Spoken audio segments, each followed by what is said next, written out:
Every 66 seconds, someone in America develops Alzheimer's disease. While that number may seem high, think about each patient's relatives. You quickly become hard-pressed to find someone who hasn't been affected in some way by this devastating disease. Tonight, we begin a special week-long series taking an in-depth look at the causes, the treatments, and the impacts, especially on East Texas families. The lessons they learn and the heartbreak they face as they witness their loved ones slowly drift away. Our colleague and my co-anchor, Neil Barton, has been there. I sat down with him for a candid and emotional conversation about Alzheimer's disease and dementia. Tonight, we share his journey as he cared for and slowly said goodbye to his mother, Mildred Barton.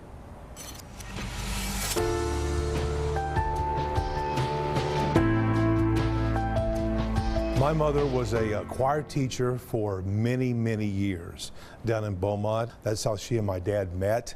He was a school teacher. They asked her to go into the student counseling business. She loved education. She loved kids. She enjoyed laughing. She was very outgoing.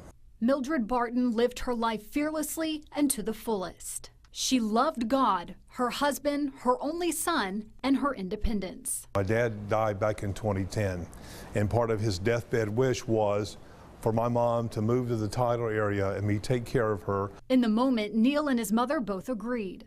And my dad was dead for 10 minutes, and I knew there was no way she was going to do it. And by no means was he planning to challenge her anytime soon.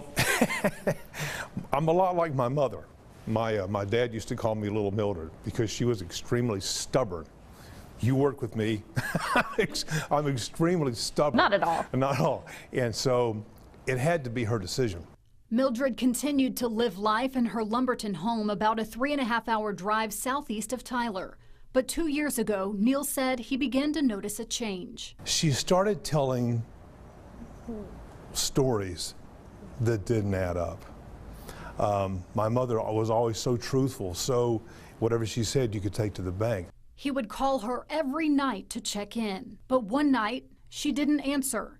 Neil had the neighbor go to her house. She had fallen in the bathtub. She said, well, the curtain rods fell on top of me. Well, we all know that curtain rods weigh less than a pound. That story didn't add up.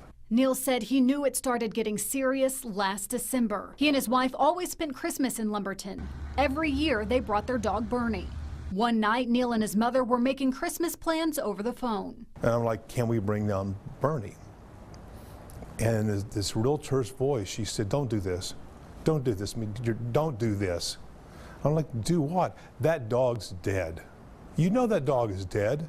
Don't do this to me. And I'm like, Mom, you can hear him in the background. He's barking. And then she'll hang up. A frustrating habit Mildred started to develop. At the start of the year, she went in for her annual checkup. He told her, he said, you're showing signs, but you still have plenty of good life left. You need to move up north with your son and have some great years. And of course, in the doctor's office, she said absolutely. And within 15 minutes later, no. In May, Mildred fell again.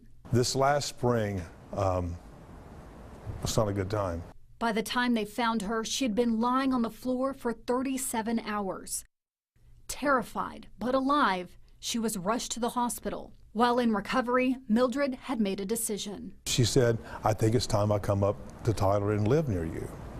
I was stunned. They packed up some of her belongings and moved her to a rehab center in Tyler. But by that point, Neil said his mother was already traumatized by the fall. But the biggest problem we had is she fell and she thought that she couldn't walk anymore. Before she fell, my mother could almost trot. Refusing to stand, Mildred's recovery seemed to be going in the opposite direction.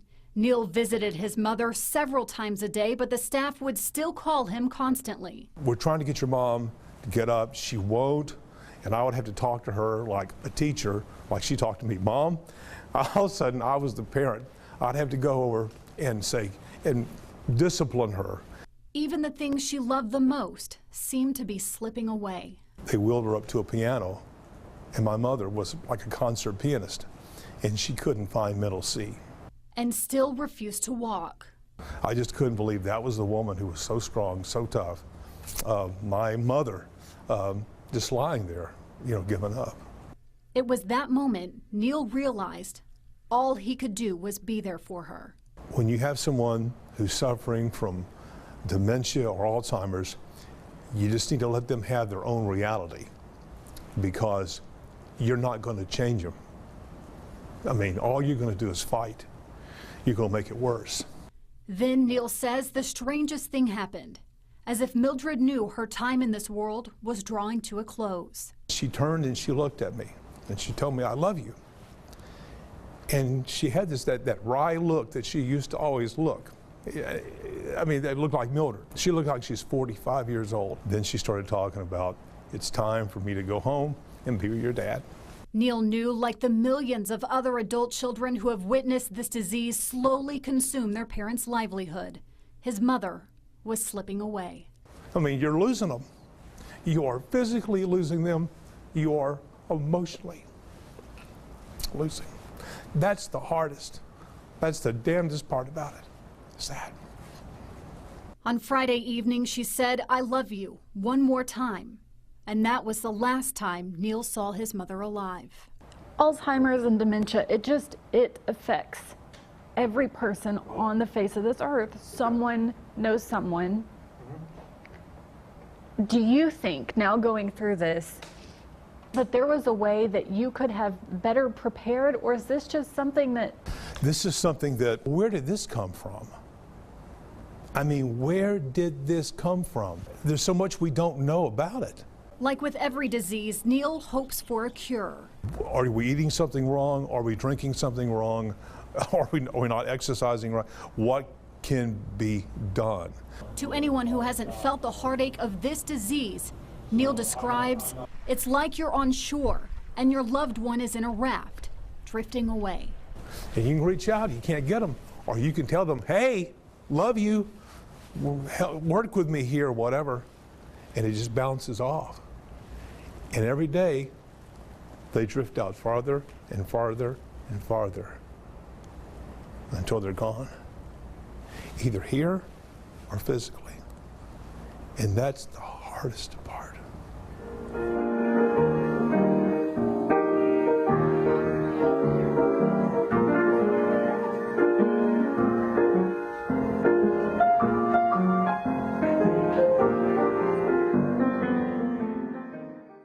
55-year-old Tyler man is showing courage in the face of adversity. Don Kent has an aggressive form of dementia. Since his diagnosis, he has been dedicated to educating others about the illness. Tonight in our special series about Alzheimer's disease and dementia, KETK Today anchor Isaac Ramirez shows us what East Texans can learn from the Kent family's experience.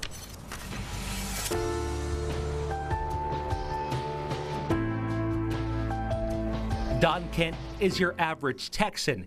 He enjoys waking up to the smell of coffee, cappuccinos and that sort of thing. Collects baseball cards. Eddie Matthews. Third, yep, right there. He was third baseman. And loves his wife and their 3 sons. It's our son, Wayne, who was in the Navy. Earlier this year, Don's routine was suddenly interrupted. I passed out while I was at dinner. We were in New Orleans for a family wedding. My wife's family is from New Orleans. And I just started feeling odd sitting at the dinner table, and then I passed out. Don sought medical care, and a couple of heart problems were found, resulting in a pacemaker, but So I had extreme cloudiness of thinking. He consulted doctors in both Tyler and Dallas, but his condition became worse. I started having suicidal thoughts and ideations, and I've never had anything like that before. And I hadn't been getting any answers here, and they decided that maybe I needed to go to the Mayo Clinic. That's where he was diagnosed with Lewy body dementia, a disease that causes a progressive decline in mental abilities. It's caused by protein buildups in the brain. I was stunned that I was diagnosed with a condition that I'd never heard of. According to the Lewy Body Dementia Association, the disease affects an estimated 1.4 million Americans. Doctors can miss it because symptoms resemble Alzheimer's and Parkinson's, and most medical professionals are still not familiar with the disease. As a result, it is widely underdiagnosed. I experienced a huge sense of relief of finding out and finally knowing why I was having the problems I was having. According to the Mayo Clinic, Lewy body dementia causes aggressive behavior in patients, depression, an increase in Parkinsonian symptoms, and ultimately leads to death, on average about 8 years after symptoms start. Once he explained what the disease was, there's a great sadness that comes over you. Don and his wife Cynthia got married in 1975 after meeting while in school at Baylor. I was in the debate office. I was a sophomore, and I was getting ready for the season, working with my debate partner, and this very attractive young lady came in and my debate partner looked over at her and said, "Who's that?" And I said, "I don't know, but I'm going to marry her." For decades as an attorney in Tyler, Don represented doctors and hospitals in malpractice cases, and Cynthia served as a state district judge. Her love for her husband is unconditional. We have family together, and of course our faith. You know, our Lord Jesus really works with everyone who faces sadness and sorrow and loss and hardship and disease. Cynthia has been by her husband every step of the way, making preparations for what's to come. And immediately started talking about what to do in the future, making sure our legal life was in order, went to see our financial advisor, making plans, you know, financially for my husband not working. And they put in the shower with all the handicap holes and all so that you could just roll your wheelchair up. Don's disease continues to progress.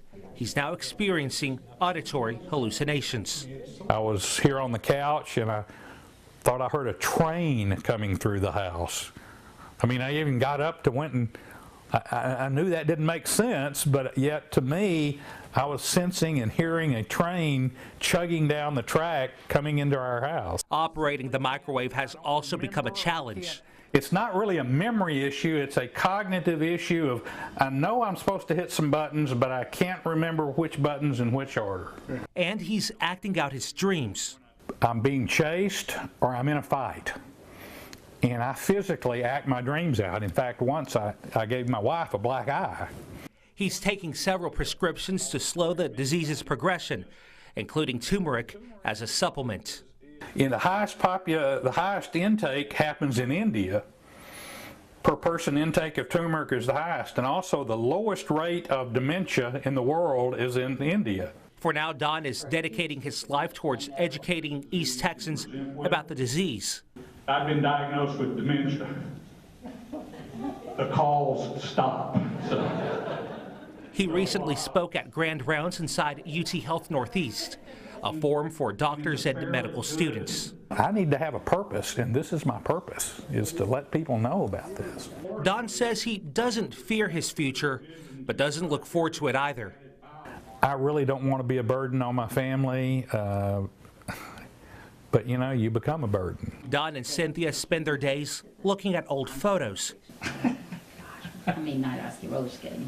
staring into each other's eyes while holding hands, hanging on to the memories they've made. Eventually I won't remember the past, so the best thing to do is live for today, live in today the best way you can. And that's what I'm trying to do. Isaac Ramirez, KETK News. And part of our special week-long series of reports is about the impact this disease is having on many East Texas families. KETK's Mike Miller is here now to explain the latest research about what causes it and how it's treated. Mike. Well, Casey, doctors still don't know the exact cause of Alzheimer's, but they're making a lot of progress, and scientists are experimenting with new kinds of medication to treat it. Experts here in East Texas say a healthy lifestyle and early diagnosis are the best ways to prevent the disease.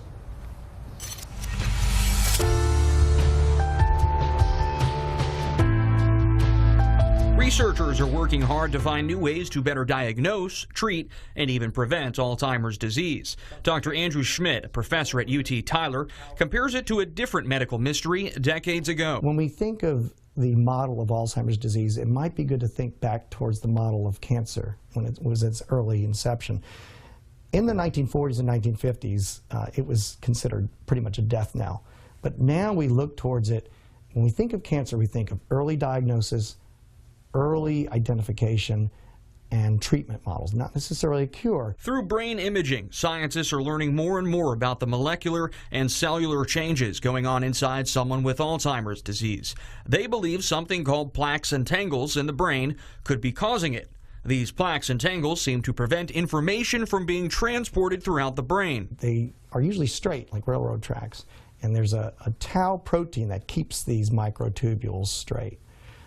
In impaired tau, when you have tau that's malformed or mutated, these railroad tracks become tangled up. Doctors say the future of diagnosis is being able to see the plaques and tangles before symptoms start. Dr. Jerome Lisk at Christus Trinity Mother Frances is a local neurologist on the front lines. We're coming into this disease probably halfway in the middle of this disease. So how do we develop biomarkers, blood tests, look at either spinal fluid or blood tests or something from the human body to see if someone's already developing Alzheimer's before we could detect it? As far as the treatment of the disease, the medication currently on the market only helps out with symptoms. The medications we're using are trying to activate the cells that are still alive.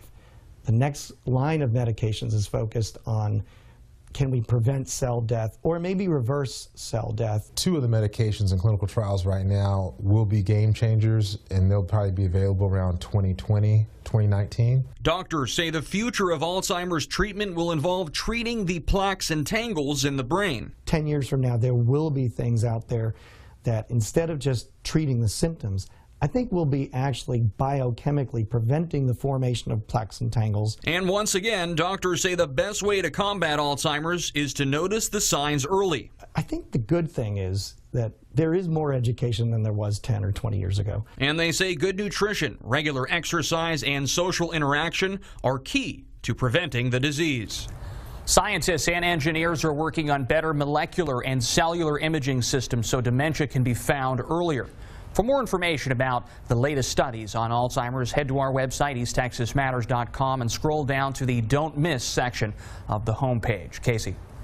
As we continue our week-long series on Alzheimer's disease and dementia, we shift our focus tonight on how a diagnosis like this affects a caregiver.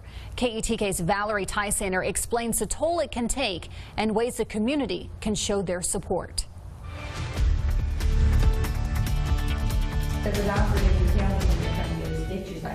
The first Thursday of every month, a group of East Texans meet in this room. Though they chat and smile like old friends, this get-together at Buckner Westminster Place in Longview isn't just for fun. We care for folks who are dealing with dementia, so we also care for their families. Here, a community is grown, a support group where people can share the pain of slowly losing a loved one, a mother, a husband, to Alzheimer's. They swap stories and give each other advice. We're building literally a support group when they leave here, so it's not just while they're here visiting, but when they're home, they've got somebody to call and resources. The support group here at Buckner is one of several in East Texas designed to give caregivers the support they need in this difficult time, and the participants tell me they quickly feel like family. So this is simply a tool. Dorothy Horn is a regular at these meetings. Her husband Byron is in the late stages of Alzheimer's. Though he is now cared for by the professionals at Buckner, for a long time she took care of him solo. It was hard for me because he was kind of one of those guys who was just good at everything. He was better at all the home stuff than I was. He cooked better than I did. He ironed clothes. He was neater than me. So I'd say that was the hardest at first. I mean, just working into a role that I felt inadequate for. Dorothy says connecting with other caregivers and taking time for herself helped her be there for her husband. I really learned that when it's more pretty much all day long, every day, hands-on caregiving, that's when it gets really difficult. And if you don't take out time for yourself, you become exhausted mentally and physically and emotionally, which almost can't be helped. The Bible of caregiving is entitled the 36-hour day. And that tells you right off the bat, people who are doing caregiving are usually overwhelmed. So when we talk about doing a caregiver support group, we really are trying to help them through one of the toughest times of their life. Every story and experience is different, and it's easy to feel isolated. My life changed a lot It had nothing to do with my decision to retire. Dan Heldman of Tyler took care of his wife Debbie, who suffered from dementia for years. It was hard not to feel guilty, he says, when he did something for himself, but he quickly learned it's necessary. If you devote yourself, for all the good reasons, to a level of care for your loved one that results in you becoming ill, you're not helping. And for Dorothy, Alzheimer's is a reminder to be positive and live God's grace, because she says the disease strips life down to the precious moments. The rest of life that we used to be all caught up in, you know, just the everyday ones, well, all that's gone now, because with Alzheimer's, you're pretty much down to all the fluff's cut away. You're down to the bare bones. This is life. This is the moment. We have the moment, and we can make this moment joy-filled. And in that, hope shines. Valerie Tysaner, KETK News. There are Alzheimer's caregiver support groups in Longview, Tyler, and across East Texas for that matter. Dorothy Horn has written extensively about her experience with this disease. We'll have links to her writings on our website, easttexasmatters.com.